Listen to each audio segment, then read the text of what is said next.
24-157-9611. Los libros son un regalo para toda la vida. Ah, y que sirva para nivelar mi sillón. Librería Rivera. Radio Diferente. Conectados a la fuente inagotable que siempre te da más. Radio Diferente. En esta esquina, el Flaco Loco. En la otra esquina, los Molinos de Viento. Si ya conoces cómo termina este enfrentamiento, entonces ya leíste a Cervantes. Buenas tardes. Y como cada sábado, ya estamos listos en cabina. Esto es Leyéndote, conducido por Nixania. Bienvenidos. Sábado, 6 de junio de 1992, 8 horas. Esta mañana no salía agua del grifo. Glu, glu. 2 eructos de recién nacido y nada más. He llamado a la puerta de la vecina. En su casa, todo bien. ¿Habrá cerrado usted la llave de paso?, me ha dicho. ¿Yo? Ni siquiera sé dónde está. Hace poco que vivo aquí, ya sabe usted. Y vuelvo a casa que ya es de noche. Dios mío, ¿y cuando se va una semana fuera no cierra ni el agua ni el gas? Yo no.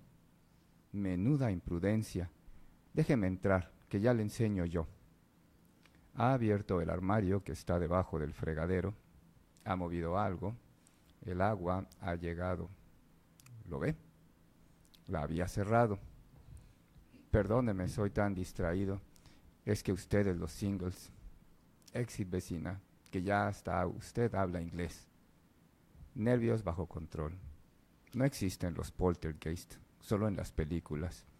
Y no es que yo sea sonámbulo, porque aun siendo sonámbulo no hubiera sabido de la existencia de esa llave, sino la hubiera usado estando despierto, porque la ducha pierde y siempre corro el riesgo de pasarme la noche con los ojos como platos sin dejar de oír esta gota un solo instante. Parece como si fuera en Valdemosa. Y claro, me despierto cada 2 por 3, me levanto y voy a cerrar la puerta del baño y el que está entre mi cuarto y la entrada para no oír ese maldito goteo. Buenas tardes amigos, ya estamos otro sábado aquí en Radio Diferente. Esto es Leyéndote, sala de lectura en cabina. Y pues les damos la bienvenida, yo soy Nixania y los invito a que se queden con nosotros a escucharnos la lectura de hoy y pues la conversación sobre el escritor que elegimos para este programa. Si nos están viendo por Facebook, los invito a que busquen ahí en su buscador en Google la página de Radio Diferente www.radiodiferente.com para que escuchen toda la programación, vean todos los programas que tiene Radio Diferente en la semana y los podcasts que quedan ahí colgados en la página. Y bueno, si están, repito, en Facebook, pues durante toda la semana en diferentes horarios tenemos programas muy variados, así que los invito a que nos escuchen también durante la semana y obviamente los sábados aquí en Leyéndote. Pues bueno, eso es lo que yo siempre digo, ¿verdad? No me acuerdo qué más digo. Sí, dejen sus comentarios, participaciones ahí en la transmisión. Y pues ya está el Winston listo para eso, tanto mandar saludos como sus comentarios y participaciones, o en las fotos que la hermanita Isabela va publicando en su Facebook. Hola amigos, ¿cómo están? Buenas tardes, me da mucho gusto saludarlos desde el hermoso Cabo San Lucas, que esta mañana despertamos con balacera en el centro, de esos asaltos de película que pocas veces se ven en este destino y que ojalá y no se hagan algo cotidiano. Espero que nos podamos seguir asombrando y que la policía siga actuando tan rápidamente como lo hizo. Hablando del clima, para hablar de cosas mejores, déjenme decirles que el calorcito acá ya se siente bastante fuerte. Tenemos pronosticada esta semana que va a ser calor, después hay pronósticos de que empieza a bajar un poco más la temperatura. Por ahí dicen las malas lenguas que tendremos 15 o 16 tormentas y huracanes durante la temporada, que empieza el día 15 de mayo. Vamos a celebrar el Día del Maestro y el inicio de la temporada de huracanes aquí en Los Cabos.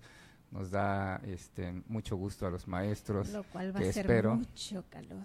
Espero seamos un tornado para nuestros alumnos ahora con las nuevas modalidades de la educación.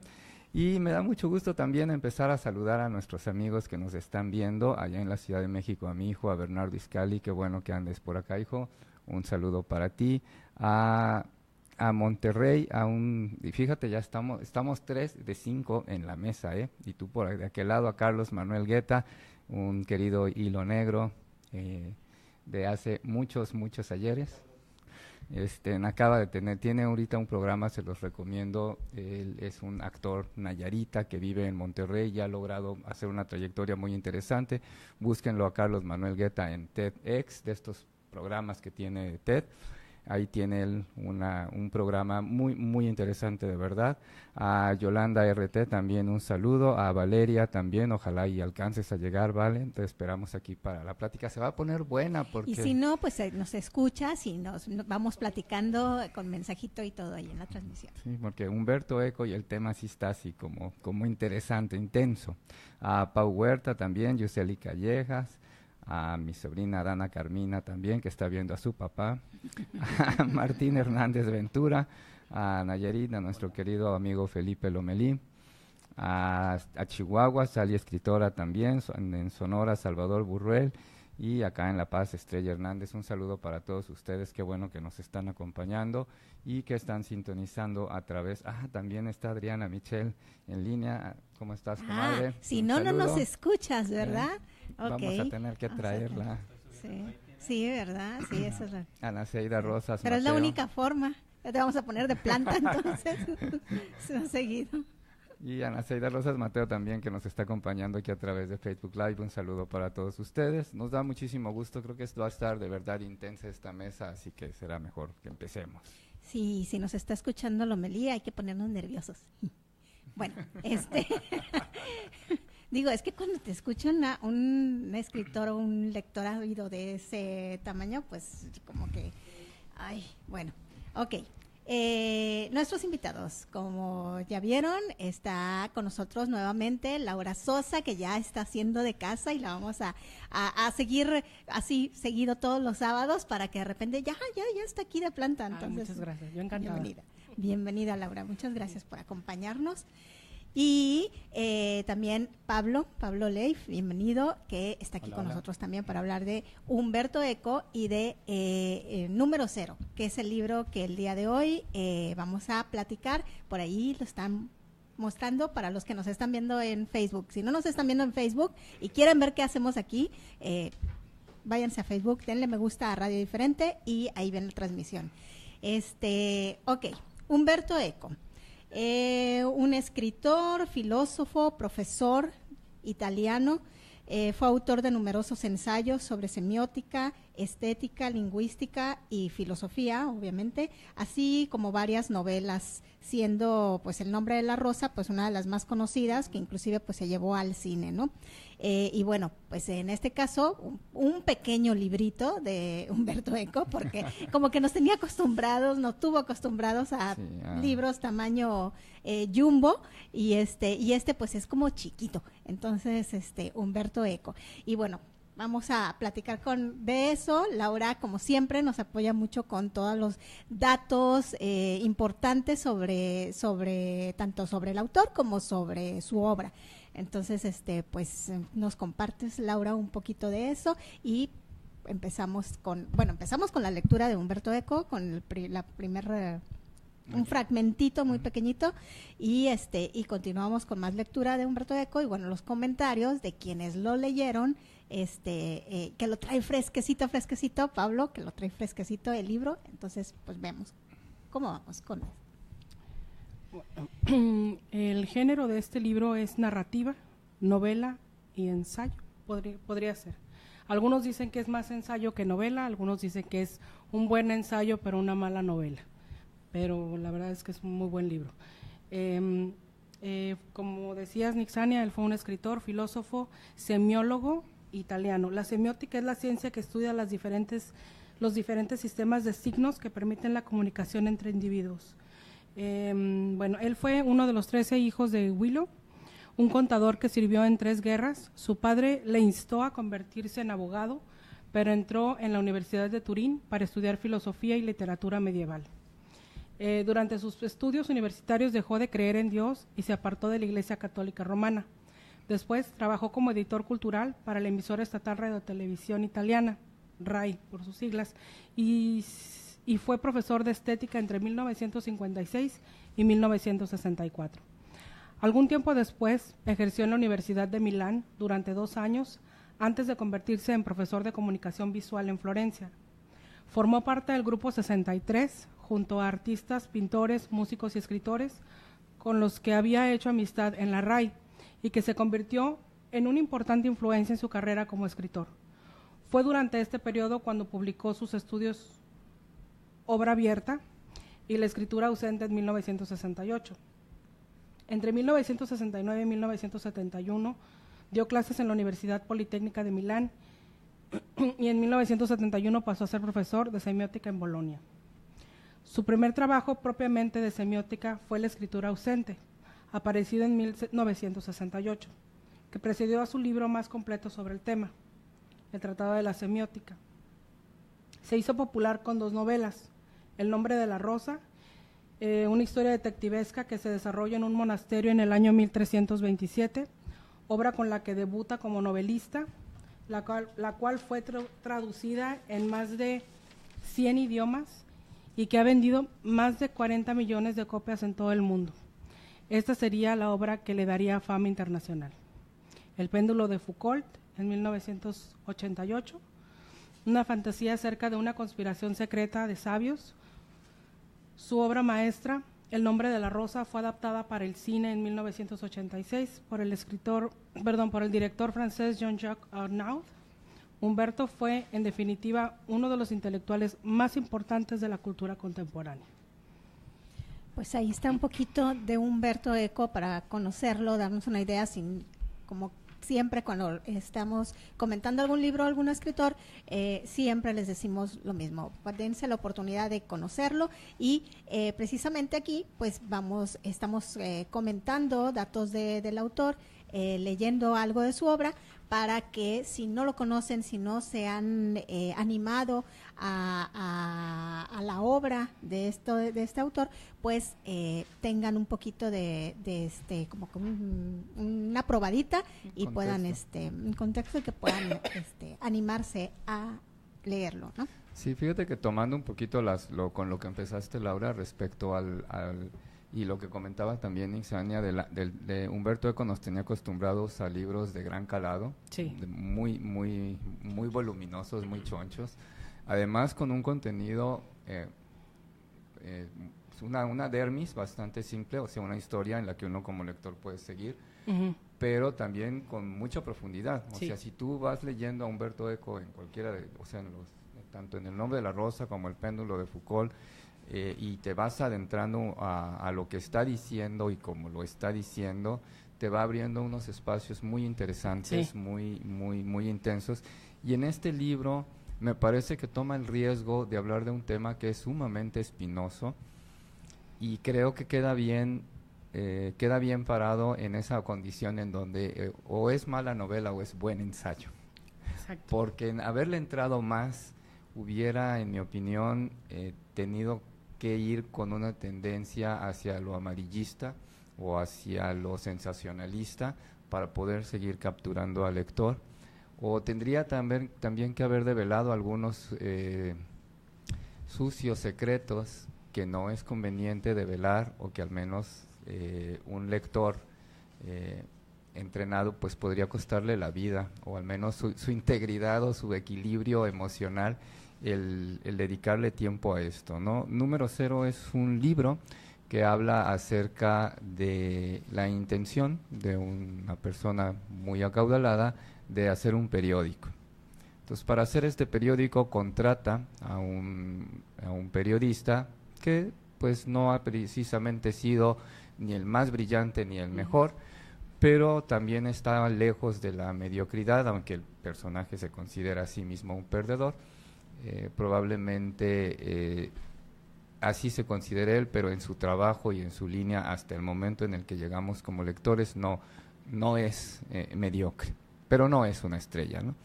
Y la intención de este periódico es, durante los 12 números que va a ser en un año, que va a ser el número 0, generar toda la estructura de noticias y construir todo lo que es este periodismo sin que necesariamente salga a la venta al público. Simplemente es hacer las noticias, trabajar como si fuera a salir al público, pero no sale al público. Por eso es el número 0. Y por eso comento esto, porque el periodismo, acabamos de celebrar hace unos días este asunto de la libertad de expresión, y la libertad de expresión en sí misma es sumamente compleja, porque hasta dónde tengo libertad yo de decir algo de los demás, y hasta dónde los demás están en disposición de escuchar algo que yo voy a decir. Entonces este asunto de la libertad de expresión de pronto tiene unos límites en donde el respeto, en donde la integridad del otro, en donde hay como muchas espinas importantes por una parte, y bueno, por otra parte también que muchos de los reporteros, mucha de la prensa, y es algo que se puede ver en los capítulos del capítulo 0, tiene que ver con esta información que yo tengo, cómo me puedo beneficiar yo. Entonces no es siempre la información, sino es esta parte de cómo me beneficio yo con eso. Entonces sí tenemos, y lo podemos ver en varios de los medios de difusión, inclusive me llama la atención alguno de los medios de difusión, no voy a decir nombres, pero una de las grandes cadenas televisoras tiene una relación muy cercana con las minas, con la minería tóxica, y curiosamente siempre que necesitan hacer algo en favor de sus minerías, a los estados, a las ciudades o a las personas inclusive, les hacen unos reportajes, los ponen frente a la opinión pública como si fueran ellos los malos. Exacto. Y no dicen que ellos son los dueños de la minería y los dueños del programa. Entonces, esta parte de la libertad de expresión, pues sí tengo yo la libertad de decir lo que estoy diciendo ahorita, pero si no tengo la información, si no tengo el contexto y si no sé a quién más estoy dañando, pues debería de reservármelo para mí. Y es básicamente el contexto desde donde empieza a girar la historia que Humberto Eco nos platica. Entonces, a diferencia un poco del Nombre de la Rosa, en donde también se busca hacer una especie de denuncia respecto a quizás lo que fue la Edad Media y el silencio que se hace del conocimiento, en este caso me parece bien logrado el libro. Viniendo de Humberto Eco, sí fue de pronto medio me defraudó un poco, pero ya que lo pensé y lo empecé a buscar en esa profundidad, dije, no, pues sí tenías razón, porque sí, te hubieras muy inteligente. Sí, te hubieras metido en una bronca innecesaria, y además como lector también me hubieras puesto en una situación en donde no tengo ni la necesidad, ni me hubiera gustado estar, ni me gustaría estar, ¿no? Creo que creo que te deja en un buen nivel. Es un buen libro este asunto, ¿no? Y pues bueno, a ver, Pablo, tus comentarios. Sí viniste. Tus comentarios respecto al libro, porque lo acabas de leer, casi sí lograste terminarlo. Todito el libro. Todo. Y vamos a acercarnos al micrófono para que se oiga. No. Okay, bueno, sí, primero ya descansé cuando escuché lo que comentó. ¿Tu nombre es? Laura, lo que dijo Laura es un buen ensayo, con eso me quedo, así me voy a mi casa a dormir, porque sí, como libro me faltó mucha densidad, pero como ensayo, sí, me agrada. Bueno, ¿qué quieres que diga? Precisamente eso, ahorita ya que están de acuerdo en que como ensayo es más, nos deja más, pues a ver, desmenúzamelo así como ensayo. Un pequeño análisis. Un pequeño análisis. Bien, primero me di cuenta que sé poco de la Segunda Guerra Mundial, que nos han inventado a un villano único, Hitler, y este ensayo nos coloca a uno muy interesante, es Mussolini, bajo una estructura de complot, así como la de Hitler, en un diseño de cómo hacerlo desaparecer. Esto no se sabe, es una historia que se va tejiendo en el transcurso de uno de los integrantes del libro, un personaje del libro, que él vive en el complot eterno, él siempre especula que está en el complot. Me voy a atrever, porque no tengo idea, pero algo que comentaste ahorita, del papá de Umberto Eco,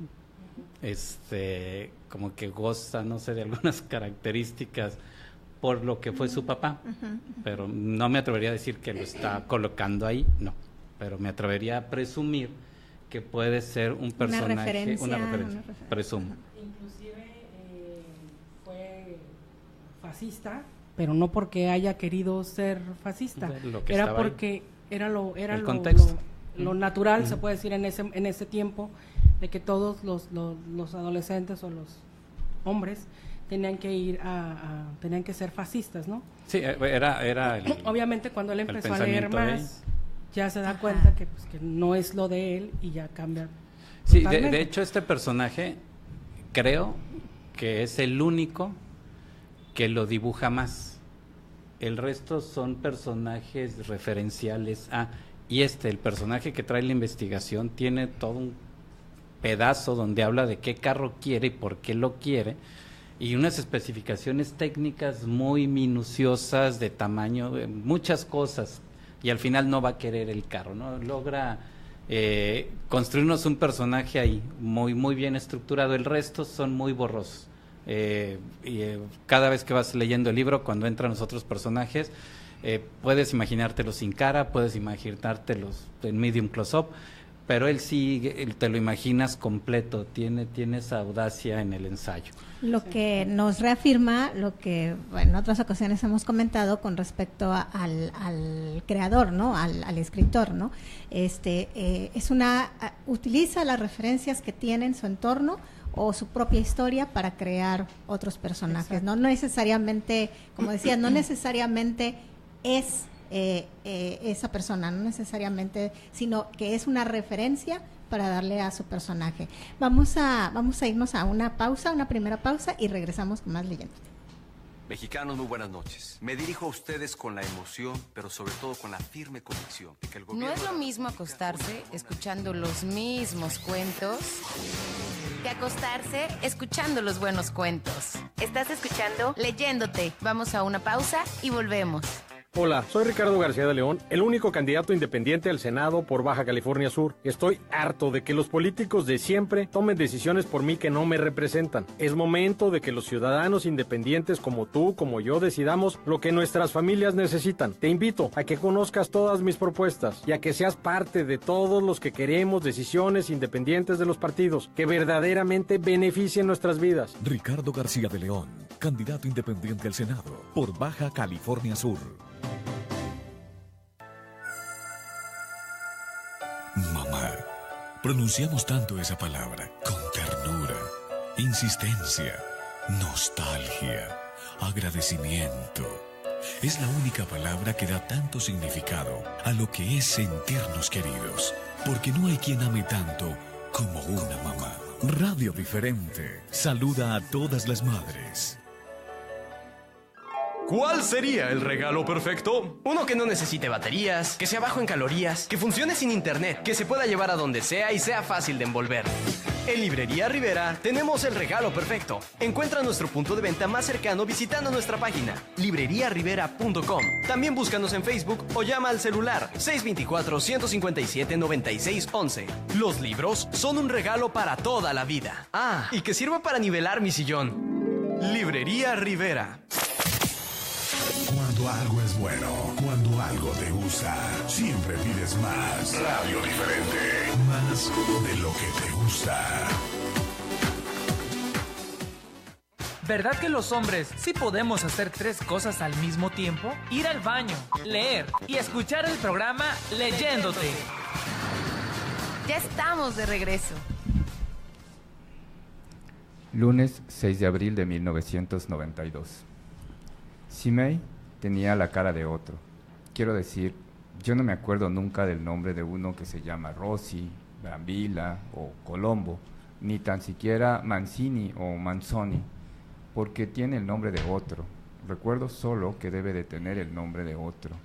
Pues bien, de Cimei no podrías recordar su cara porque parecía la de alguien que no era él.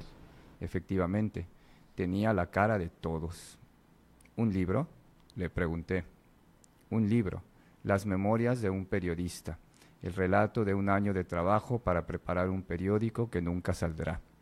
Por otra parte, el título del periódico deberá ser Domani, que parece un lema para nuestros gobiernos. Mañana. Mejor lo hablamos mañana, ¿no? En cambio, el libro, como será un volver al ayer, se titulará Domani ieri. Bonito, ¿no? ¿Y quiere que lo escriba yo? ¿Por qué no lo escribe usted? Es un periodista, ¿no? Digo yo, visto va a dirigir un periódico. Ser director no quiere decir saber escribir.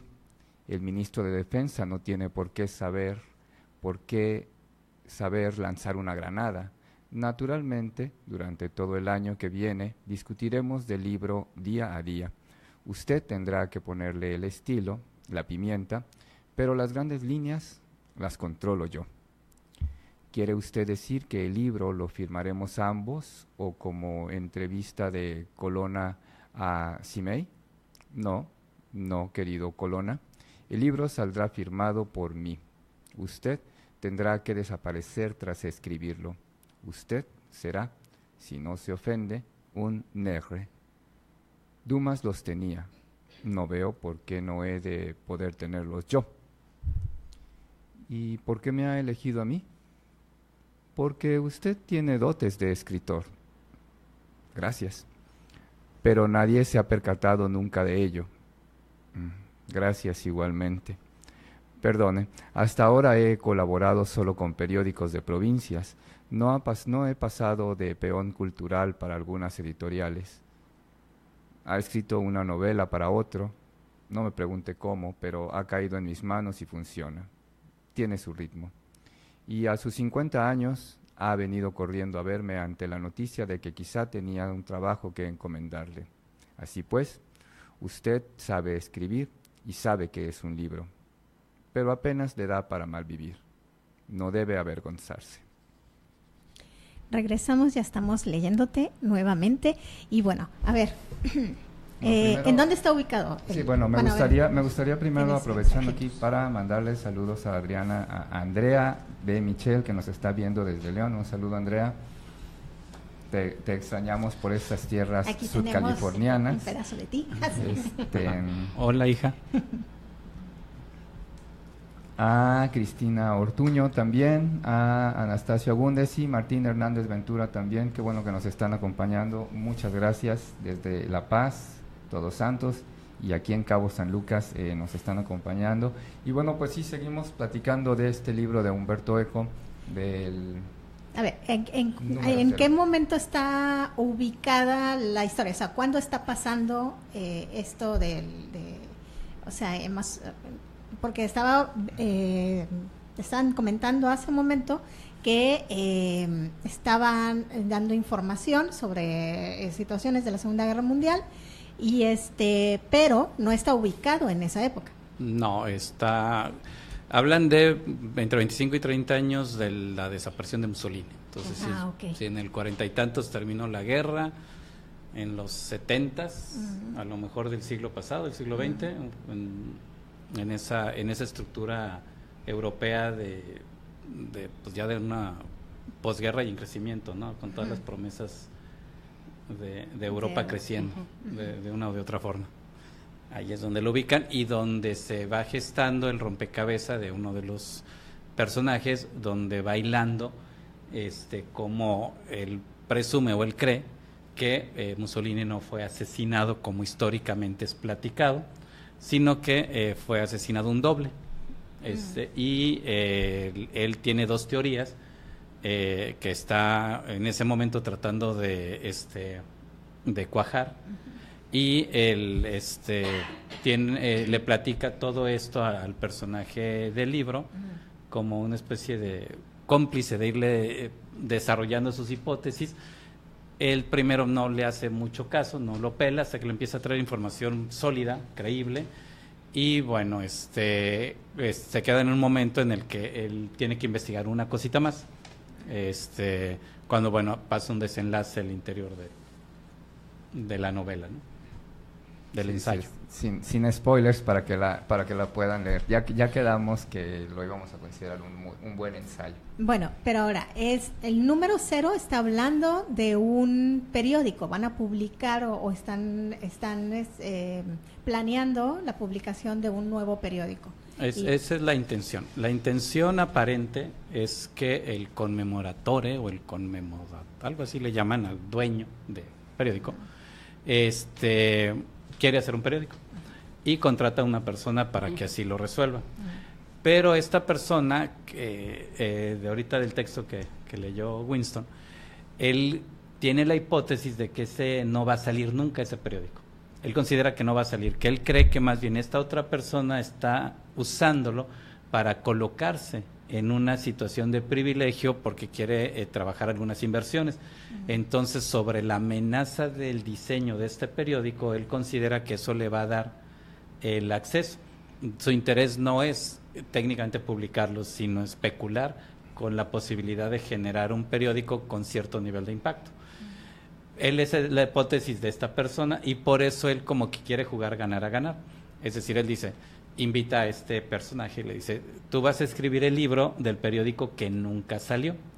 Si sale el periódico, tenemos trabajo. Si no sale el periódico, este libro me va a dar el premio Nobel.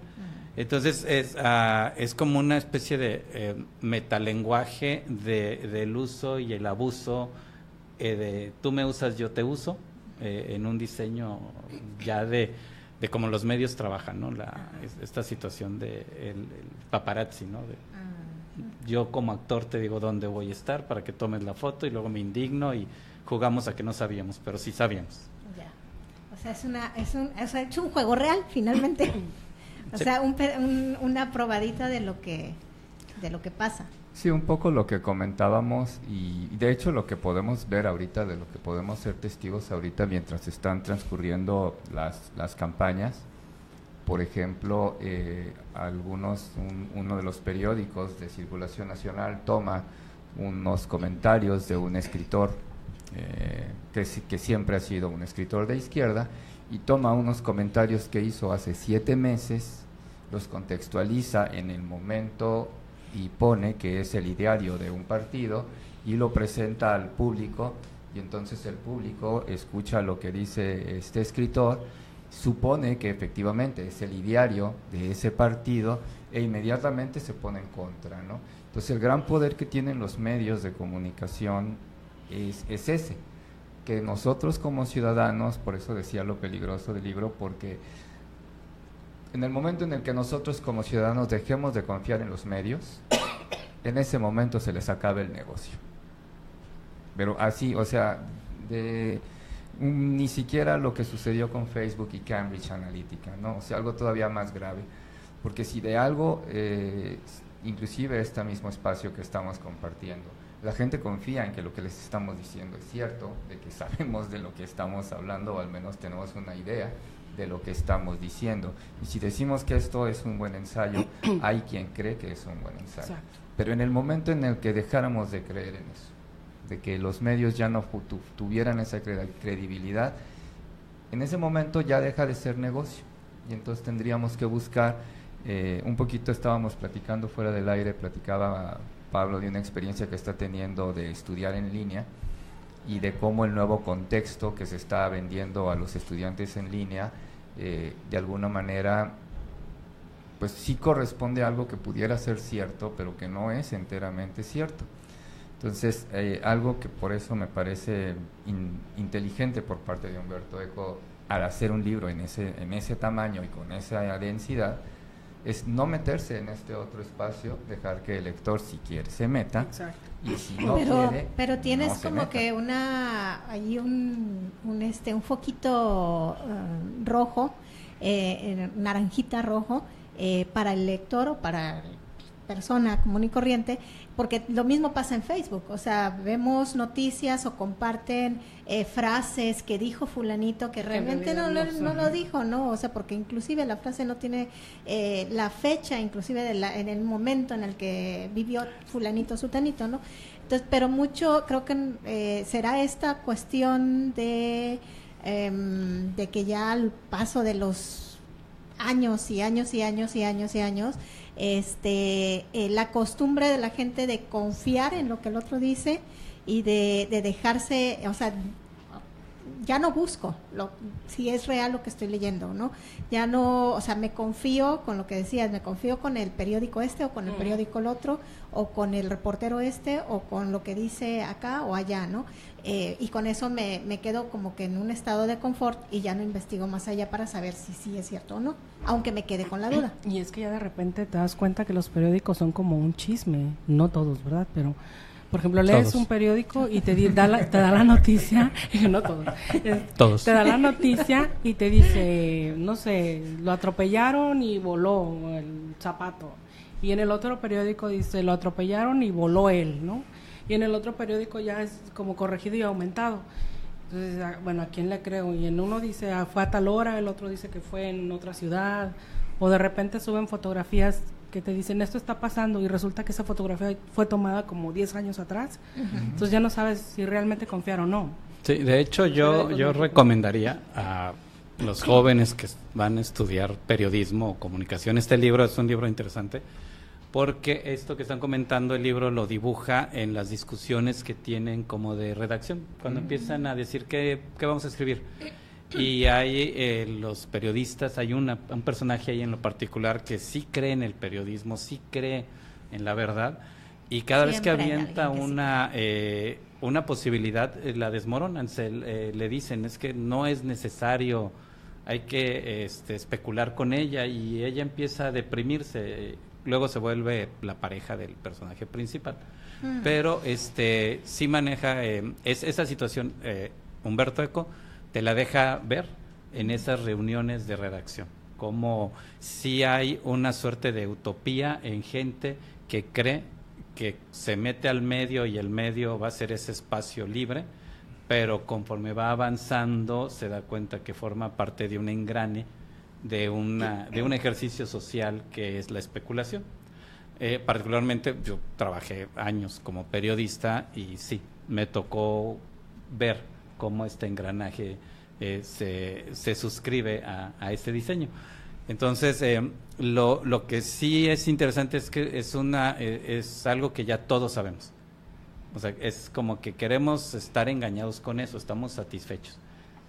Estamos conformes con este engaño y lo estamos llevando a dimensiones bien interesantes, porque creo que la Internet llega a rescatar a muchos de estos medios que se estaban volviendo obsoletos. Les da agenda de noticias, inclusive.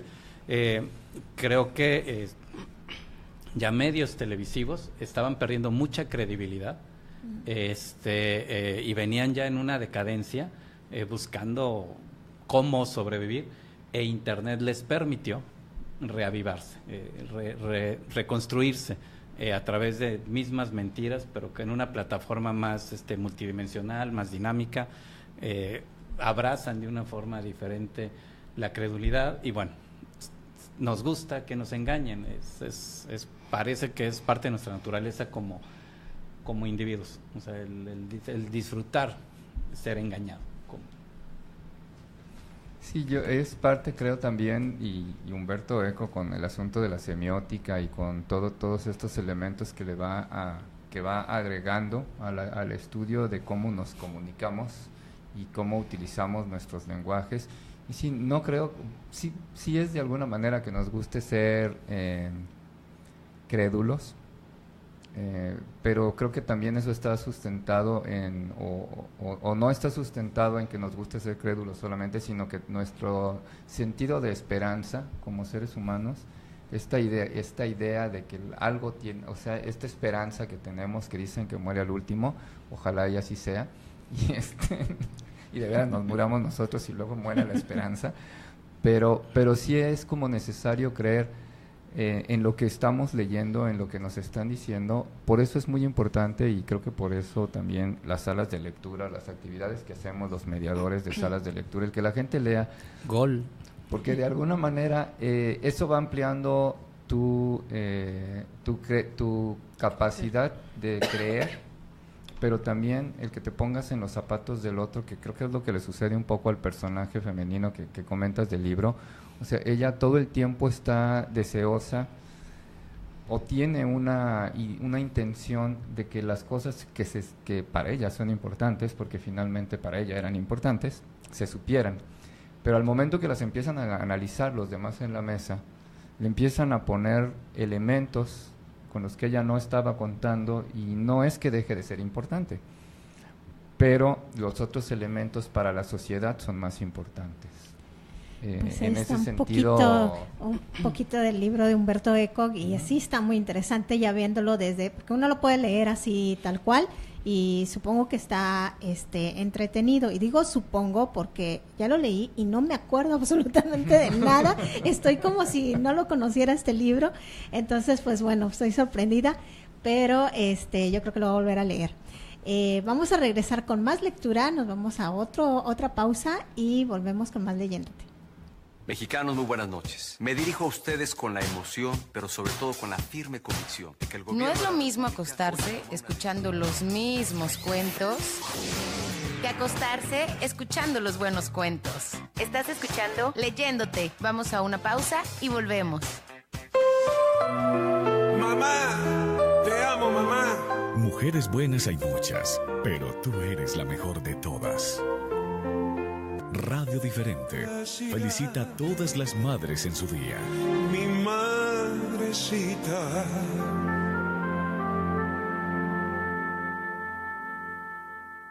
Hola, soy Ricardo García de León, el único candidato independiente al Senado por Baja California Sur. Estoy harto de que los políticos de siempre tomen decisiones por mí que no me representan. Es momento de que los ciudadanos independientes como tú, como yo, decidamos lo que nuestras familias necesitan. Te invito a que conozcas todas mis propuestas y a que seas parte de todos los que queremos decisiones independientes de los partidos que verdaderamente beneficien nuestras vidas. Ricardo García de León, candidato independiente al Senado por Baja California Sur.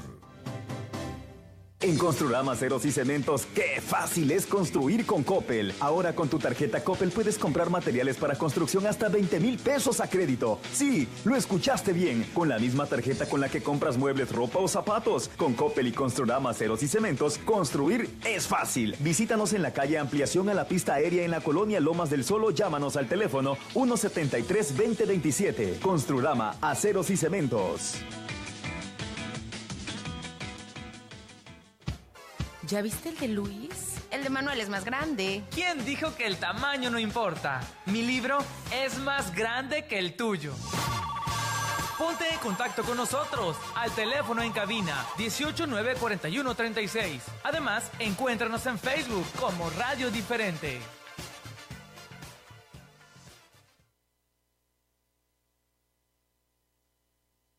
7 de abril.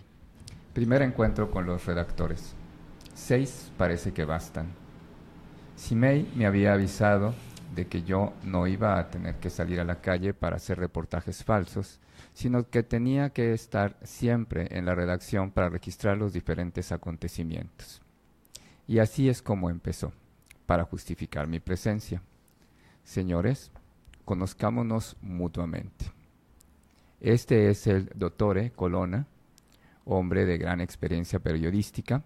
Trabajará a mi lado y por ello lo definiremos como mi asistente de dirección. Su tarea principal consiste en revisar todo lo que escriban. Cada uno de ustedes viene de expectativas distintas. Una cosa es haber trabajado en un panfleto de extrema izquierda y otra haberse curtido en, digámoslo así, la voz de la cloaca. Y puesto que, ya lo ven, somos espartanamente pocos, uno que haya trabajado siempre en necrológicas, quizá tenga que escribir un fondo sobre crisis de gobierno. Se trata pues de homogenizar el estilo, y si alguien tuviera la debilidad de escribir paraginesias, Colonna les dirá que no deben hacerlo y les sugerirá el término alternativo. Una profunda regeneración moral, yo dije. Eso es. Y si alguien, para definir una situación dramática, dice que estamos en el ojo del huracán, me imagino que el dottore Colonna será tan juicioso que les recordará que, según todos los manuales científicos, el ojo del huracán es el único lugar donde reina la calma, mientras el huracán se desata a su alrededor. Ya estamos de regreso. Estamos de regreso aquí en Leyéndote. Bueno, estábamos leyendo otro fragmento de Número 0 de Umberto Eco y bueno, nos comentábamos ahorita esta parte de esta fascinación de cuando se empieza a leer a Umberto Eco, ya tienes que leer más, ¿no? Sí. Nos querías comentar también de Laura de otro de sus trabajos, de sus obras. En el 2004 publica La misteriosa llama de la reina Loana y en el 2010 El cementerio de Praga, sobre un falsificador con doble personalidad contratado por servicios secretos de varios países europeos. Este se desenvuelve en un medio altamente antisemita y como obra cumbre de la conspiración resulta ser el autor de los conocidos Protocolos de los Sabios de Sion. En febrero del 2000 creó en Bolonia la Escuela Superior de Estudios Humanísticos, la Superescuela, como se le conoce en Italia, iniciativa académica solo para licenciados de altísimo nivel destinada a difundir la cultura universal. También el secretario y fundador desde 1969 de la Asociación Internacional de Semiótica. Doctor honoris causa por 25 universidades de todo el mundo, entre ellas la Complutense en 1990, la de Tel Aviv en 1994, la de Atenas en 1995, la de Varsovia en 1996, la de Castilla-La Mancha en 1997 y la Universidad Libre de Berlín en 1998. Posee numerosos premios y condecoraciones como la Legión de Honor de Francia y el Premio Príncipe de Asturias en el año 2000.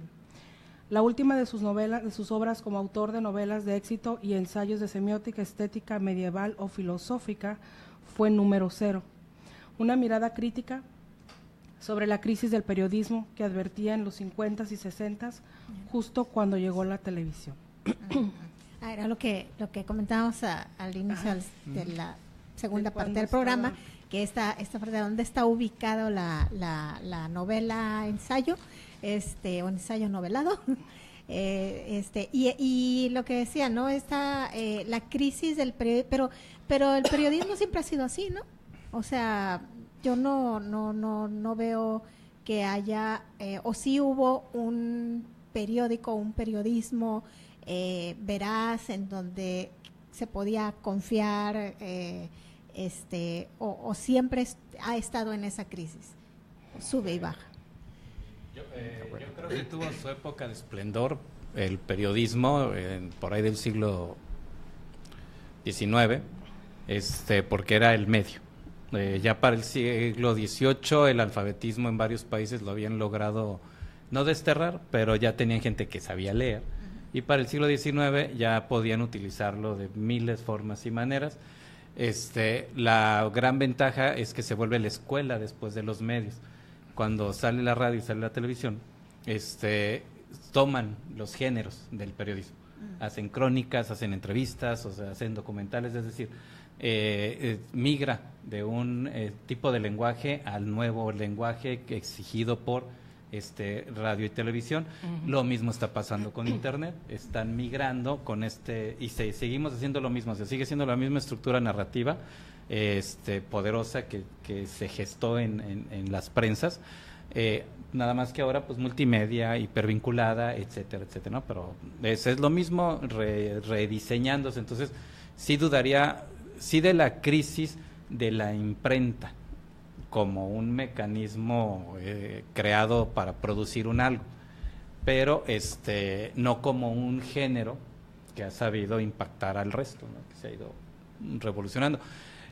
¿Qué sería lo triste o lo que podemos entender del ensayo de Umberto Eco? Que así como migró su potencial creativo, migraron sus vicios. a la par. O sea, llegó en esa ondanada. ¿Por qué? Porque los que tenían el poder y empezaron a construir los medios, necesitaban de esa habilidad creativa, pero necesitaban también los vicios. Y a partir de esos vicios, pues sostener sus expectativas en el poder y todo eso. Y que finalmente con esa migración, o sea, con esa evolución de medios, o sea, del periódico a la radio, a la televisión, ahora al internet, los que han ido, o sea, ha ido evolucionando el medio, pero también el que estaba en el periódico, en la prensa, tiene que pasar a hacer el radio, sí, ¿no? Porque es el que ya lo estaba haciendo. Tristemente, y lo vemos por ejemplo, en México el monopolio está horrible. A Loret de Mola lo ves en la tele, lo escuchas en la radio y escribe. Te lo imponen, ¿no? Sí, o sea, impuesto su estructura de cómo él quiere que las cosas se digan. Entonces, sí, tristemente, no se sí están especializadas gentes que solo usan un medio, y en ese medio lo desmoronan. Pero creo que ahorita lo que nos presenta Humberto Eco es esta invasión, en donde tengo un grupo de personas tomadas y que toman micrófono, cámara y prensa para yo mantener un imaginario necesario. Estructuralmente es lo que tenemos en México, y chécalo. O sea, el que está en tele tiene radio y pertenece a la misma empresa. Ajá. Pero bueno, también también sucede en otros países iguales, inclusive estos llamados primermundistas. Finalmente los medios se utilizan para conveniencia de diferentes situaciones o personajes, ¿no? Y entonces, me imagino que se va a seguir sucede, utilizando. pero sí también es diferente la cultura, porque ahí sí, y es un poco lo que comentaba Pablo hace rato de ser crédulos. Particularmente a quienes estamos orillados a ser mano de obra barata en el mundo como ciudadanos, tenemos más esa tendencia a ser crédulos y tenemos más esa necesidad a que nos mantengan asustados. Ha sucedido en Estados Unidos, pues tienen un premio para los periodistas y hay un castigo cuando encuentran una historia, como por ejemplo la historia esta que encontraron, lo de la Casa Blanca, que ha recibido premios internacionales. Eso le cuesta al político que destaparon el puesto y le cuesta absolutamente todo. En el caso de nosotros no, y así han destapado, salvo ahorita con lo de Odebrecht, que sí está sucediendo algo en otros países, con excepción de Venezuela y México. Para todos aquellos amigos que dicen que nos vamos a convertir en Venezuela, ¡sorpresa! Actuamos más como Venezuela que con cualquier otra cosa. O sea, sí, y les doy para mi tesis nada más 3 elementos. Primero, Odebrecht, no ha sucedido nada en Venezuela y nada en México. Segundo, dentro de lo que se ha tomado como el silencio de nuestros diputados y senadores, si bien en Venezuela dicen que no les hacen caso, aquí le lamen las patas a quienes le tienen que lamer las patas. O sea, preferiría que no le hicieran caso, pero sí le hacen caso. Y el ejército, que también ya tiene una ley especial para que nuestro ilustre presidente, el que sea que quede, tenga el mando y pueda dictar a dónde y cómo va a ir el ejército. Si eso no es lo más parecido a Venezuela, amigos, yo la verdad no tengo idea, no sé qué pudiera ser. Pero volviendo a lo que comentabas, sí siento que de alguna manera el que un periodista o un medio que haga estas funciones de informar a la sociedad, que un medio se posicione, tiene la responsabilidad de decir verdad, porque en el momento en el que se preste a no decir verdad y la gente se lo descubra, en ese momento deja de ser negocio y en ese momento deja de funcionar.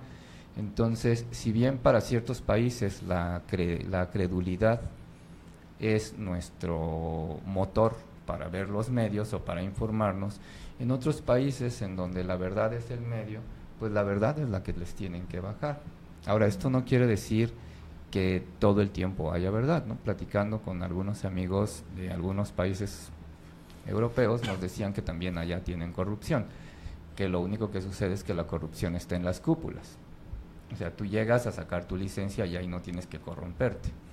Pero alguien va a construir un destino turístico y probablemente sí tenga que repartir en algunos lugares algo de dinero. Aquí en México empezamos desde que vamos a la escuela y le copias la tarea al amigo y todo mundo lo da por bueno, y eso es corrupción. Y de ahí síguete para todas partes donde quieras, y los ciudadanos somos corruptos. Entonces, ¿qué expectativa podemos tener de los que nos gobiernan? Pues que sean corruptos. Inclusive ahorita que deberíamos de estar como ciudadanos en la expectativa de informarnos para poder votar, aceptamos que haya una guerra sucia en los medios, aceptamos que haya empresarios haciendo anuncios comerciales para beneficiar candidatos, aceptamos que los candidatos no den propuestas, sino manifiesten lo que dijo el otro candidato y lo expliquen, o sea, y no hacemos como ciudadanos nada. Entonces, ¿qué expectativa hay de lo que podemos recibir? Pues lo que estamos pidiendo, y eso es lo que viene. Y en alguna forma, para aterrizarlo con el libro, lo que le sucede a la chica precisamente es eso. O sea, cuando le empiezan a explicar estos elementos que le dicen, oye, sí está bien que tú quieras decir eso, pero ¿y a la gente le importa? O sea, ¿la gente realmente va a hacer algo? ¿O simplemente los vas a despertar de un sueño que la verdad es plácido y es cómodo? Y así le van rompiendo y rompiendo y rompiendo esta intención de informar, porque al informar no le va a quitar el poder a los de arriba, pero sí le va a mover el tapete a los que están dormidos. Entonces es el uso de los medios o del periódico como una especie de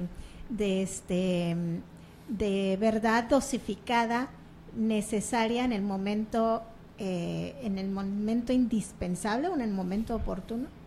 Yo lo vería más bien como un negocio, no como algo informativo. Yo creo que ahorita hay un semillero en las universidades que creen en el periodismo, que creen en esa posibilidad de comunicar con verdad, pero tienen un ancho de banda para trabajar y pueden no tocar las orillas y ser muy creativos y construir medios muy interesantes.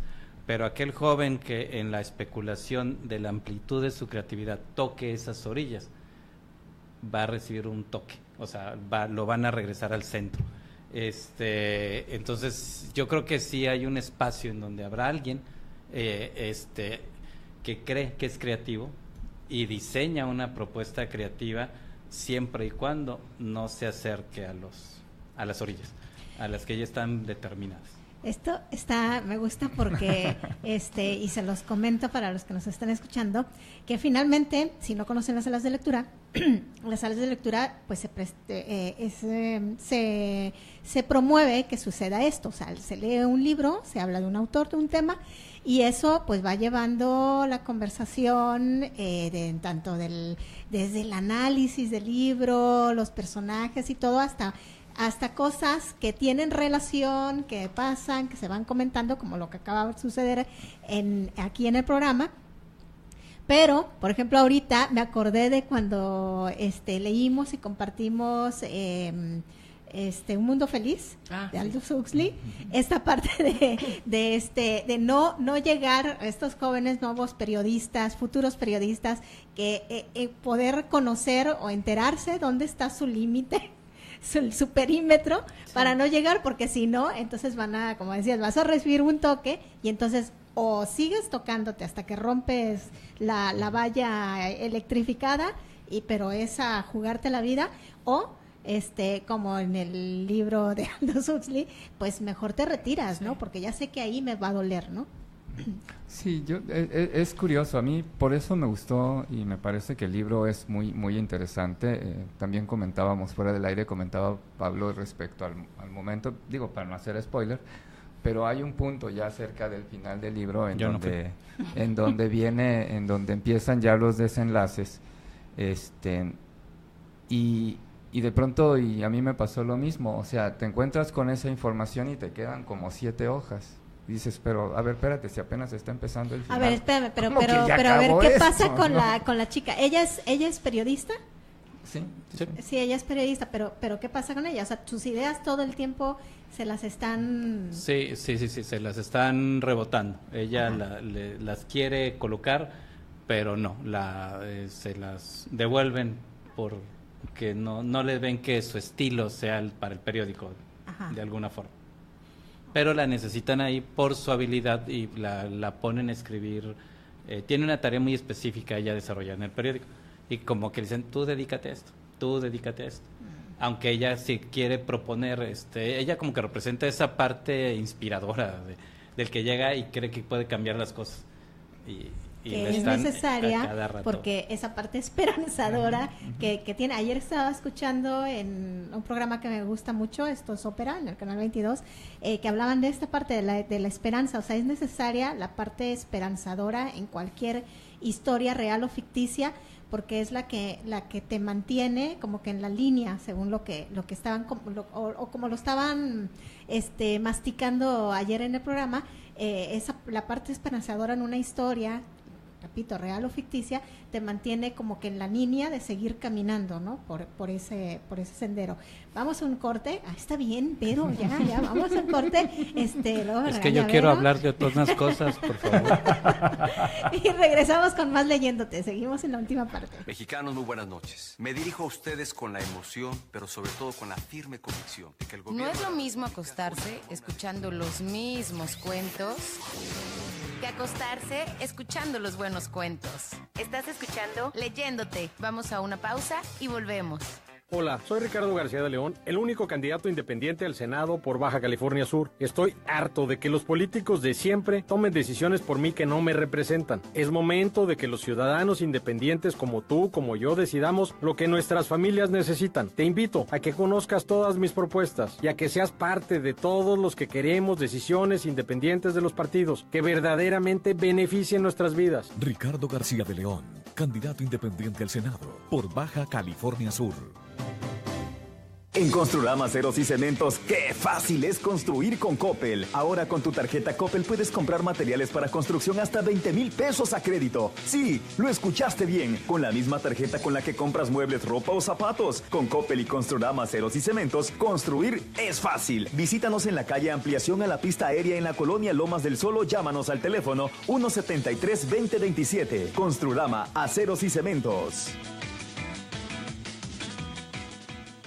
Por llevarme 9 meses de parásito en ti, por darte una paliza el día en que te conocí, por la sangre que perdiste justo cuando yo salí, te doy las gracias, muchas gracias, mamá.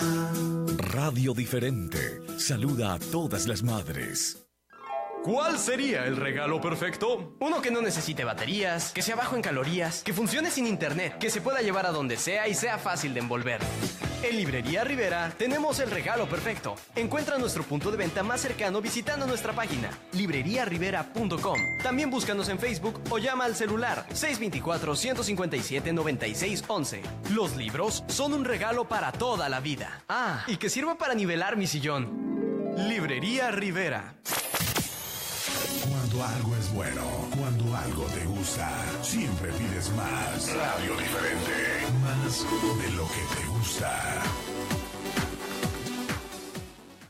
¿Verdad que los hombres sí podemos hacer 3 cosas al mismo tiempo? Ir al baño, leer y escuchar el programa Leyéndote.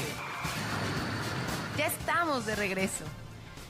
Bueno, yo les voy a leer cosas interesantes de Humberto Eco, tal vez algunas alguien ya las sabía, tal vez alguien no. Pues era una figura muy compleja, sabía todo, sabía todo como su admirado Borges, tenía fama de haberlo leído todo y de ser una biblioteca humana. Bueno, ya les hablé de que Humberto Eco fue fascista porque era la costumbre. En el momento en que se desmorona el fascismo en Italia, pues Eco empezó a dedicarse más a la política. Su pasión por la lectura se le inculcaron sus abuelos. En la adolescencia hizo sus pininos como dibujante de tebeos, revistas de historias gráficas, aunque ningún trabajo le pareció adecuado para publicarlo. La música fue un arrebato de juventud que retomó con los años. En su juventud quiso aprender a tocar la trompeta. Años más tarde, a mediados de los 70s, volvió a comprarse una trompeta y comenzó a tocar de nuevo. Su pasión por la Edad Media le llevó a hacer una que otra excentricidad. Humberto Eco no podía haber dedicado su vida a otra cosa más que a la Edad Media. Y es que estaba tan enamorado de la Edad Media que cuando visitó París como estudiante, durante 2 viajes de investigación, solo caminó por las calles que existían en ese periodo. Se inclinó en el mundo laboral trabajando en televisión allá por 1954. Su obra abierta iba a tener un título muy distinto. El nombre de la rosa surgió como novela negra a lo medieval. Eco convirtió a Borges en un personaje en El nombre de la rosa. La biblioteca de Eco es descomunal. La biblioteca personal de Eco es casi legendaria, no solo por su tamaño, sino por la cantidad de piezas raras que contiene, ya que el autor es bibliófilo y coleccionista de libros únicos. Cuenta con más de 50,000 volúmenes repartidos entre sus 2 residencias y en una ocasión su secretaria se ofreció a catalogarlos, pero Eco declinó su oferta. Hay que tener en cuenta que el escritor no usa su biblioteca como una colección de libros leídos, sino como una herramienta de títulos de referencia. Para Eco son más importantes los libros no leídos que los leídos. Fue muy crítico con Wikipedia, con las redes sociales y con el Internet en general. Él decía que pues lo que decía Wikipedia era, mucho de lo que decía era falso. Pero después también decía que para él le daba más flojera ir a buscar en una biblioteca datos que en Internet sí podía encontrar, como una fecha, por ejemplo, que nada más tecleabas en Wikipedia y ya encontraba la fecha de algún acontecimiento y no tenía que ir a su biblioteca a buscarlo. Y pues creo que es todo. Escribía a mano con la pluma de ganso. Esta misma opinión la extendía en Internet en general, a pesar de que Eco creía que un intelectual debe hallarse comprometido con el presente. Sobre las redes sociales llegó a afirmar que dan derecho de palabra a legiones de imbéciles. Pues yo creo que estamos de acuerdo, ¿verdad? De acuerdo con eso. Sí, bueno, pues aprovecho el micrófono para mandarles saludos de las personas que nos están acompañando aquí a través de Facebook Live. A Víctor Castro, un saludo Víctor, qué bueno que nos acompañas, el deportista, claro. A Brian Sempoatl, allá en Mexicali también, a ver, queremos verte pronto. Y a Óscar Aguirre, profe, qué bueno que nos acompañas, Óscar. Tenemos pendiente que vengas a leer y a platicar con nosotros aquí en Leyéndote. Tienes que manifestarte con comentarios aquí para que se haga la mesa un poquito más amplia respecto a Humberto Eco. Sabemos que la semiótica para ti también es uno de esos gustos personales, así que coméntanos para comentar al aire y un poquito retomando lo que decía Humberto Eco respecto a las redes sociales y esto. Creo que una gran ventaja de este momento en el que estamos viviendo todos es que esta comunicación o esta forma mediática de comunicarnos tan inmediata nos permite encontrarnos de pronto con razonamientos muy interesantes, muy inteligentes. Y si bien es cierto que hay muchas personas que no pasan por el filtro de la razón lo que ponen, hay muchas otras que aún sin haberlo pasado y por haberlo y con la pura intención de compartir, promueven cosas muy interesantes o ponen puntos sobre la mesa para discutir que me parecen muy buenos.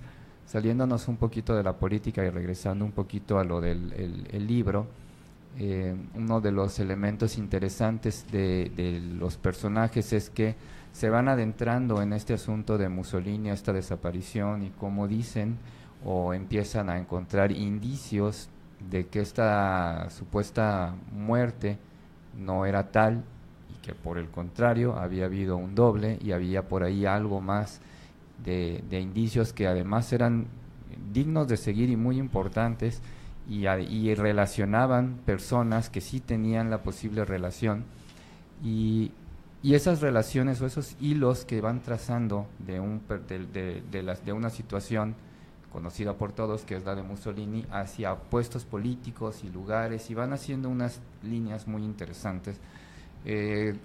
Comentábamos ahorita también fuera del aire de respecto a este asunto de ya no en la política, pero sí en el punto del narcotráfico, que también nos tiene en una cuestión de credulidad que no tiene que ver necesariamente con la realidad. El narcotráfico también es un negocio, independientemente de que lo hayamos o que lo consideremos como algo que es ilegal, es un negocio.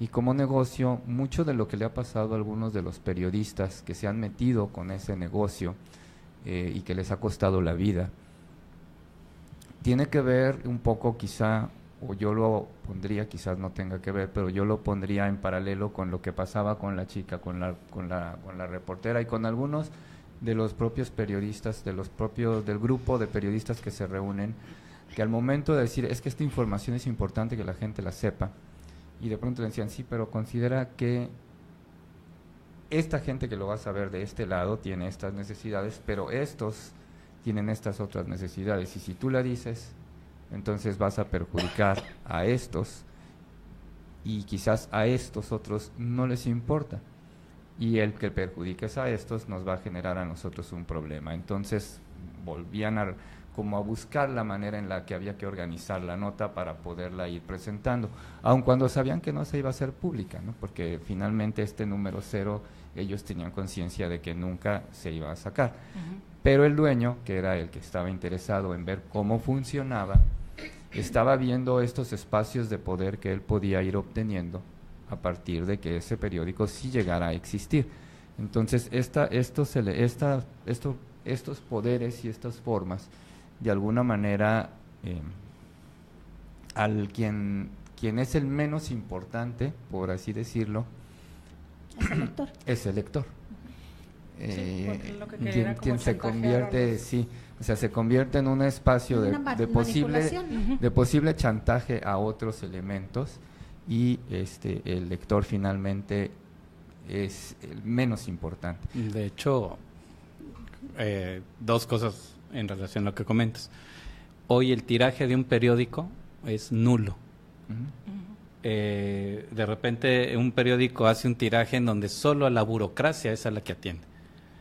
Y esa burocracia... Pues es lo que pasa aquí, por ejemplo. Sí, pues, ¿no? aquí es en Cabo San Lucas. Lo único que pasa se estructura solo para un tiraje burocrático, para que el político se lea y crea que lo están leyendo 100, 200, 1000, los que sean. Es especulación, o sea, y porque hay un montonal de periódicos que se regresan que no se compraron, pero ya le dio poder o empoderó a la editorial y al periodista, que cuando se acerca con él ya están en una situación en la que creen que como me están leyendo, yo y tú somos los que estamos orquestando. Pero me gustaría agregar algo de las ideas que ha ido acaparando aquí mi hermanito. Así es siempre. Sí, ¿verdad? Ya quiten el micrófono. Uno, sí hubo una forma en el siglo XVI, cuando Descartes dijo, duda hasta del maestro, entramos en una crisis. Supongo que sería muy prudente que llegara una voz fidedigna que nos dijera, duda de Internet, duda de los medios, para esa credulidad a la que ya le apostamos por ser tecnología de facto y creer de facto en ella, así como Descartes se lo dijo a la Iglesia, es hora de dudar de ti. Sería muy bueno que alguien nos viniera a estructurar ese argumento sólido, porque a lo mejor lo sabemos, pero no lo tenemos digerido. Dentro del diseño del libro, del ensayo, me quedo con, siendo semiótico, voy a hacer así como medio especulando un poquito. Siendo semiótico o de esencia semiótica, Humberto Eco debe de dejar un mensaje aquí. De alguna forma debe estar transmitiendo algo. Yo me quedo con la percepción de que él nos deja ver en Entrelibro que Mussolini no ha muerto, pero que más bien han muerto los fascistas, que no ha muerto algo que se está manifestando hoy en la sociedad. Y a lo mejor lo tenemos con Donald Trump, lo tenemos con personajes muy específicos, en donde sí nos está dejando entrever que estos personajes maquiavélicos, malvados, que logran destruir naciones, corromper conciencias, existen. Y en un momento dado, sí es lógico pensar que cuando la guerra se estaba terminando, que estaba perdiendo Italia, que estaba perdiendo Alemania, es lógico saber que Hitler, Mussolini lo sabían. Sí. Que no es un partido de fútbol en el que se acabó y nos vamos, sino debieron haber negociado su salida de la guerra, porque ya sabían que iban a perder. O sea, era evidente, para el soldado no, porque estás entre los balazos, te están matando y no sabes qué está pasando, estás en el ruido, pero el que tiene la visión de arriba, dice, ya valió, ya perdí. Y empiezan los telefonazos de las cúpulas. ¿Cómo vamos a negociar mi rendición? ¿Qué historia le vamos a contar a los medios? ¿Dónde me voy a esconder? Y coloca al Vaticano. Una de las hipótesis es que el Vaticano protege a Mussolini. Y tiene otra hipótesis. Entonces,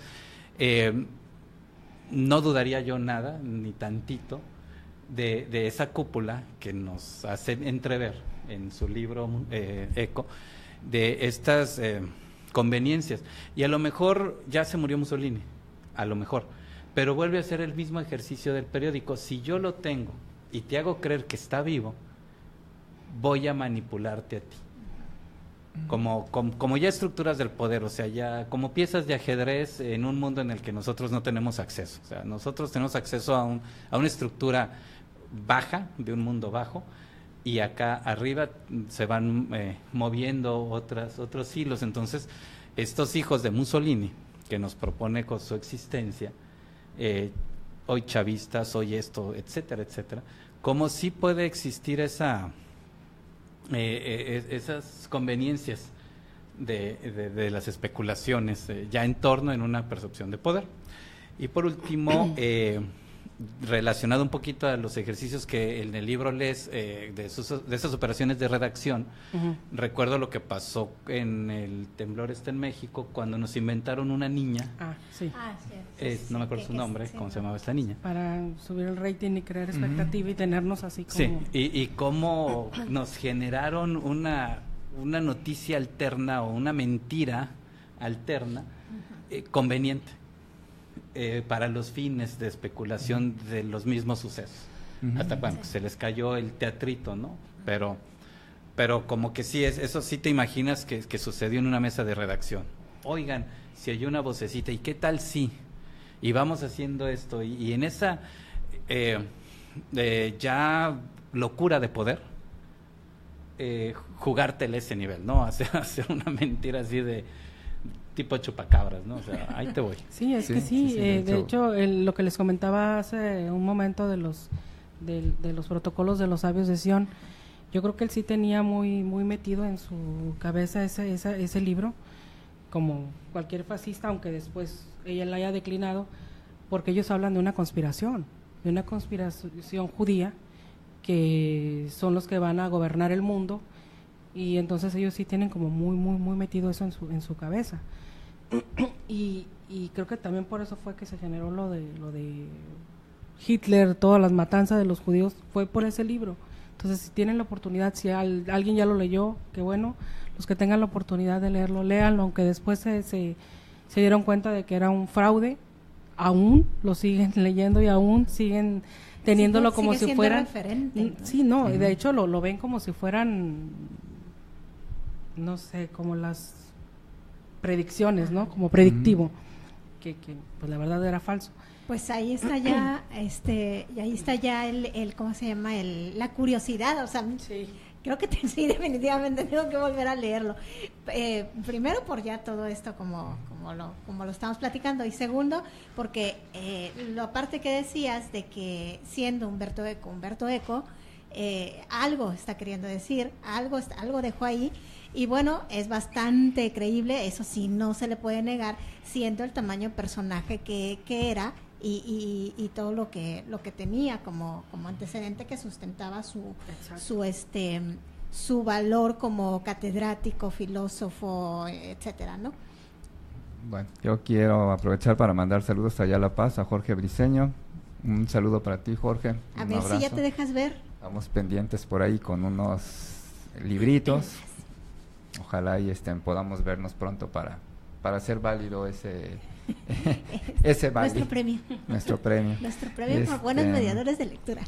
Y bueno, así también ya así cerrando un poquito lo que nos puede ir aportando el libro y retomando la nota esta y la parte de la credulidad que pues decimos que tenemos, es muy curioso cómo la escuela en donde sucedió el evento de la niña ahora es botín político para una serie de cosas, o sea, sigue siendo, y ya nadie habla, o sea, la gente le sigue dando credibilidad a esos que los engañaron con esas noticias, ahora con otras noticias que les hablan de ese mismo espacio. Entonces es muy chistoso como ahora sí que, como decía mi abuelita, como el perro de la tía Cleta, o sea, si regresa que le peguen, o sea, no tiene, no lo decía así, no tiene perdón de Dios, no, o sea, ya te pegaron, bueno, ok, sí, pues ya quítate, pero no, regresa.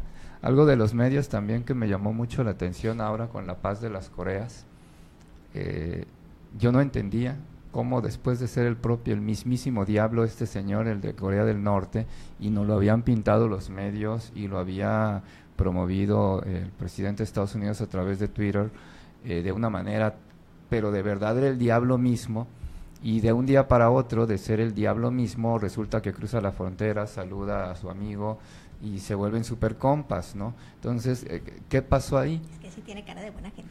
O sea, ¿qué pasó ahí?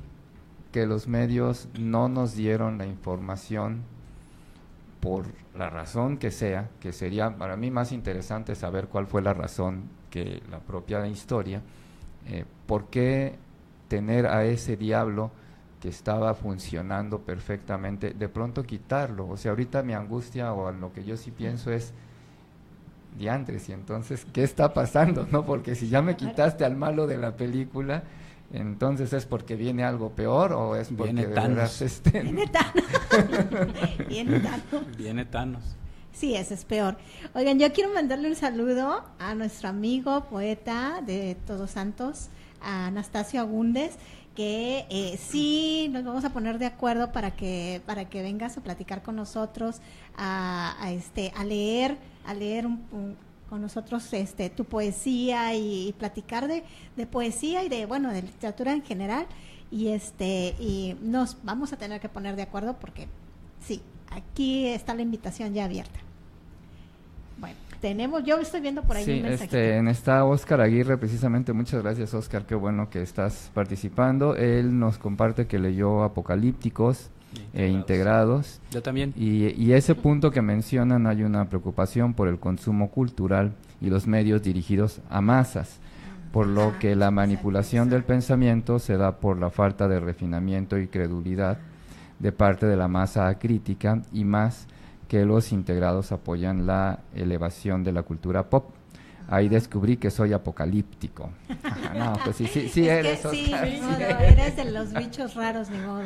Sí, porque efectivamente, o sea, desafortunadamente o desgraciadamente, o no sé,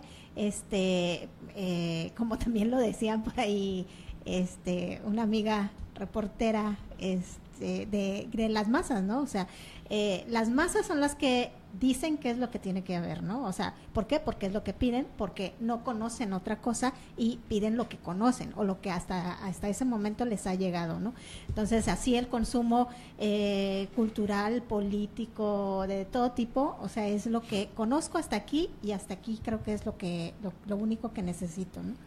Entonces, sí está un poquito grave ese asunto.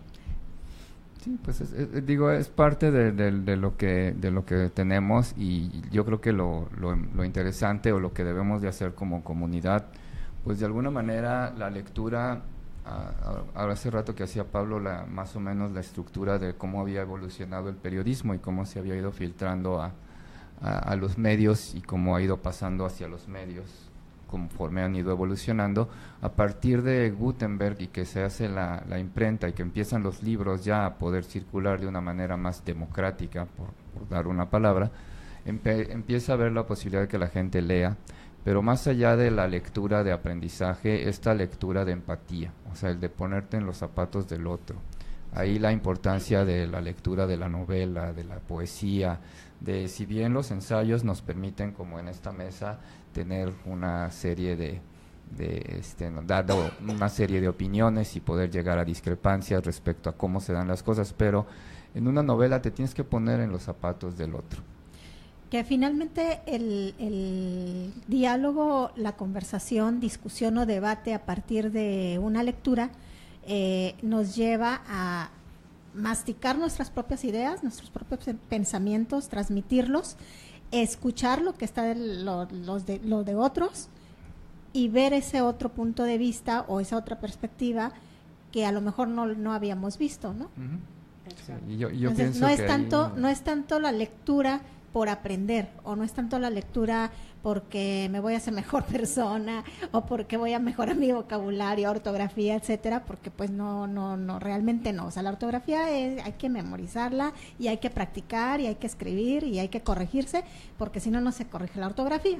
Y el vocabulario igual, o sea, ese es leer, si no entendiste una palabra, busca el diccionario y empieza a utilizar esa palabra para que se quede dentro de tu acervo de vocabulario. Entonces es la forma, no es porque lea muchos libros y ya voy a tener mucho vocabulario, pero sí genera, eso sí creo que sí genera el poder. Yo leo un libro, mastico la idea, me quedé con una idea general, me voy más profundo, lo platico con alguien, ese alguien si ya lo leyó, lo platica sus puntos de vista conmigo y podemos hacer unas reflexiones diferentes, ¿no? O modificarlas o incrementarlas o no sé, ¿no? Sí, y de hecho te vas acercando a los otros desde tu perspectiva, que es lo padre de la lectura, porque en una conversación como esta nos podemos ir acercando nosotros mediante la comunicación oral, pero pues Pablo tiene el derecho de réplica, o Laura tiene el derecho de réplica, o Nix tiene el derecho de réplica, o yo. Sin embargo, cuando estás leyendo, ninguno de los dos tiene derecho de réplica. O sea, el que escribió es el que te está diciendo, y tú puedes dialogar todo lo que tú quieras en tu cabeza, pero no vas a cambiar esto que está puesto en las líneas, ¿no? Entonces, si es un ejercicio muy útil, traten de hacerlo para todos nuestros amigos, los jóvenes que siguen este programa. Se los recomendamos, les recomendamos este libro de Humberto Eco. Les va a abrir los ojos al que quiera ser reportero, que le gusten las ciencias de la comunicación, les va a abrir los ojos hacia a una serie de necesidades que tiene esa carrera, que tienen que cubrir y a la que tienen ustedes que estar conscientes de que así es. Y a quienes les gusta la lectura, pues ya quedamos que es un buen ensayo. Un buen ensayo novelado, podría ser. Novelado. Y la verdad, pues hay otros libros de Humberto Eco que son geniales. El nombre de la rosa se lo súper recomiendo también. Ese sí está como para sentarse a leerlo un rato. Hay una cantidad de detalles, de descripciones, de espacios que tiene el libro que son para quien le gusta la novela negra, creo que es indispensable porque debe de ser la madre de las novelas negras, ¿no? O sea, o debe de estar por o debe de estar por sí. Sí. Bueno, se nos está acabando el tiempo. Laura, tenías otra. Sí. Quiero leer algo que también es de lo del libro, perdón, y también decirles que Humberto Eco falleció en su casa de Milán la noche del viernes 19 de febrero del 2016 a los 84 años de edad. Y yo me despido con esta frase: los perdedores y los autodidactas siempre saben mucho más que los ganadores. Si quieres ganar, tienes que concentrarte en un solo objetivo, y más te vale no perder el tiempo en saber más. El placer de la erudición está reservado a los perdedores. Humberto Eco. Ay, caray. Bueno, fíjate, justo lo que estabas platicando del libro cuando del personaje que se considera, en este libro el personaje se considera justamente un perdedor. Pues muchas gracias, Laura, por acompañarnos. Gracias a ustedes por invitarme. Y bueno, Pablo, ¿cómo te quieres despedir? Bueno, yo del libro sale esta frase: el engaño es un estado de la mente y es la mente de un estado. Eso me gustó mucho, y si alguien va a leer este libro, por lo que hemos platicado aquí o por molestar, le sugiero que se ponga modo todoterreno, es decir, puedes ir en este libro avanzando en la historia.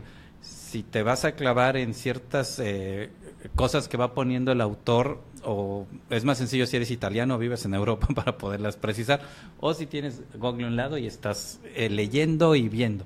Si no, te pones a modo todoterreno, vas sobre la historia y puedes avanzar con facilidad en la estructura del libro sin problema alguno. O sea, del ensayo se va rearmando a sí mismo, se va articulando, entonces no es una lectura dócil, muy agradable. Sí, o sea, si quieres leer, a gusto te la pasas. Si quieres investigarle y escarbarle y todo eso, pues también. Sí. Ok, perfecto. Pues muchas gracias por venir, por haber leído el libro en tan poco tiempo. Sí que sí. Y Winston. Pues yo quiero mandar un saludo al maestro de empresas turísticas del Covach, de La Paz, del plantel 11, un saludo para ti. Muchas gracias por acompañarnos. Ya se está acabando el programa, pero te invito a que lo veas en la repetición. Se queda grabado por ahí para que puedas Facebook. Acompañarnos. Muchas gracias. Trataremos de hacerlo en inglés. Ahora no se reportaron nuestros amigos americanos, pero habrá también por ahí hemos hecho algunas lecturas en inglés. Te prometo que te aviso cuando vaya a ser así. Un saludo muy afectuoso. Gracias a toda la gente que nos acompañó.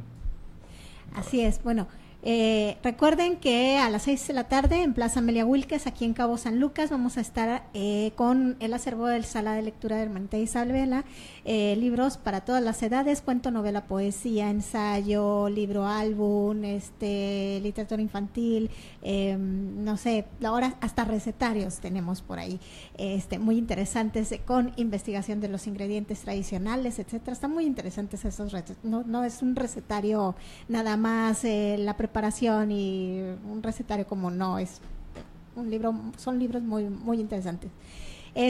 Los esperamos ahí en Plaza Amelia Wilkes, les agradezco mucho. Ahí se va a quedar en la página de Facebook de Radio Diferente, está ya la grabación, ahí se va a quedar, y en un ratito también va a quedar también en la página, en el sitio web de Radio Diferente. Y pues los invito a que nos escuchen el próximo sábado a las 4 de la tarde, nuevamente, ya saben, mismo radio, misma hora. Y no me queda más que desearles bonito fin de semana, bonitas lecturas y que les vaya bonito. Adiós. Continúa aprendiendo, ilusionándote, descubriendo, emocionándote, imaginando. Para viajar lejos no hay mejor nave que un libro. Continúa escuchando Leyéndote el próximo sábado por Radio Diferente.